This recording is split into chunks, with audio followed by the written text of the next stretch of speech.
Welcome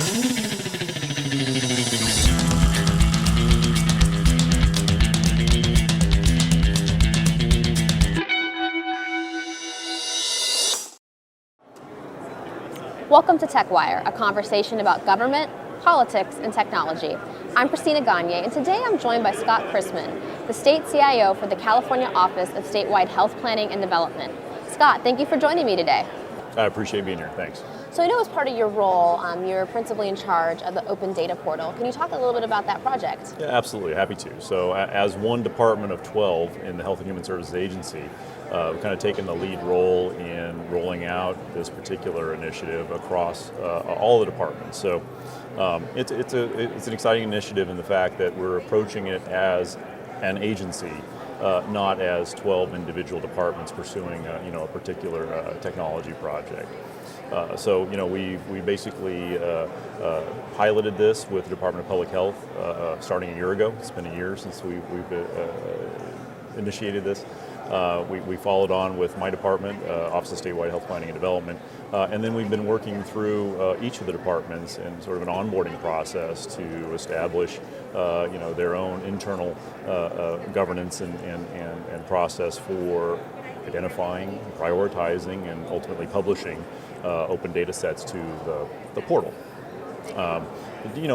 Along those lines, I think we're finding that each department has its own unique culture, and so it's been very important for us to have a standard set of processes, sort of a toolkit, if you will, to go in and establish open data as a uniform program across the agency. It's gone really well. So since our department launched, we've added the Department of Healthcare Services, followed by Department of Rehabilitation, Department of Managed Healthcare, and most recently this week, the Department of State Hospitals has launched their initial data sets to the portal. So it's been going very well. Well, with such an ambitious project with so many stakeholders, there's always challenges, but also opportunities that emerge. Can you speak to some of those challenges and opportunities that have emerged? Sure, absolutely.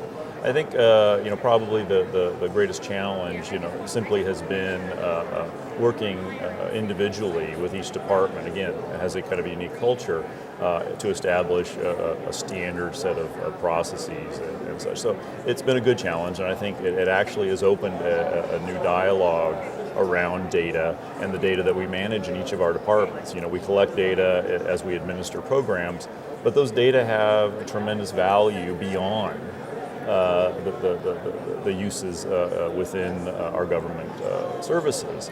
And I think that's the opportunity, to your point. The opportunity has been really seeing the innovation community at a local level. So civic technology groups, Code for America, which is a national organization like a Peace Corps for Geeks, right? We have local brigades that we work with here in California to really spark interest and usage of health and human services data that we're publishing.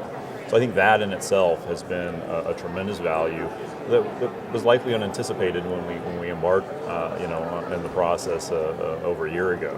So we're excited to have a Health Data Ambassador program that's been funded by the California Healthcare Foundation. This basically plants ambassadors, if you will, in 3 communities: Sacramento, Fresno, and Los Angeles. And those ambassadors basically organize this local tech community and get them interested in health and human services data to really address kind of local issues, leverage the data for apps, visualizations, et cetera, and basically become proponents and users of the data that we're publishing. So I think that's something that we really want to see advance and continue to leverage those opportunities to engage and understand maybe what we should focus on in the future in terms of our publishing scheme. So it's a good relationship, and we're going to see that continue in terms of working with local communities around health and human services data.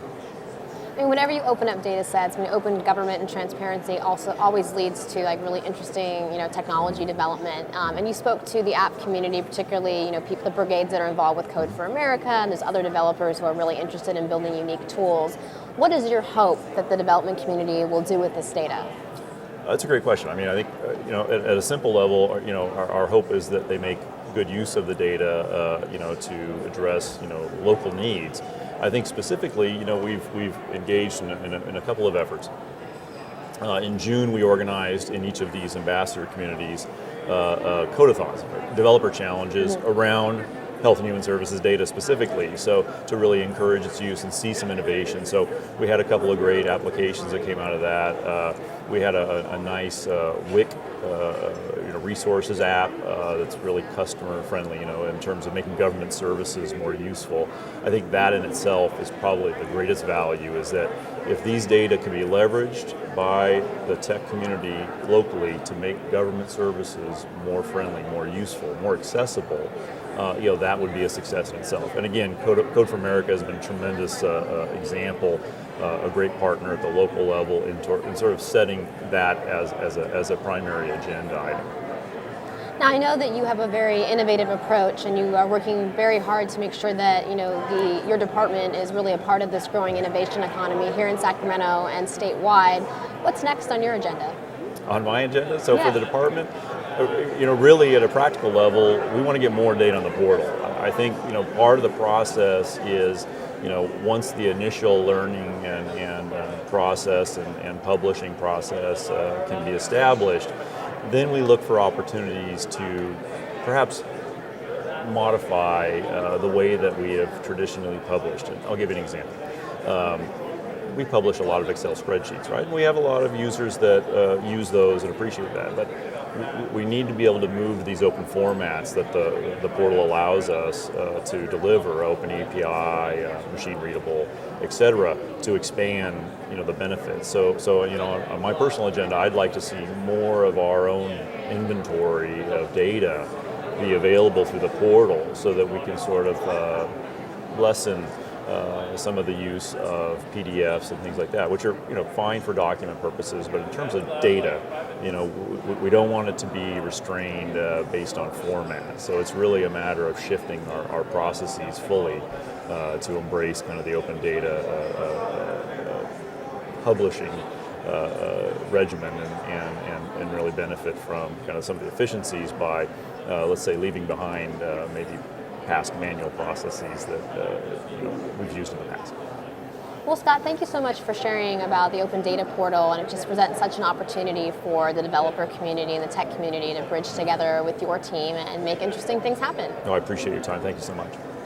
And thank you to our audience for once again joining us in a conversation about government, politics, and technology.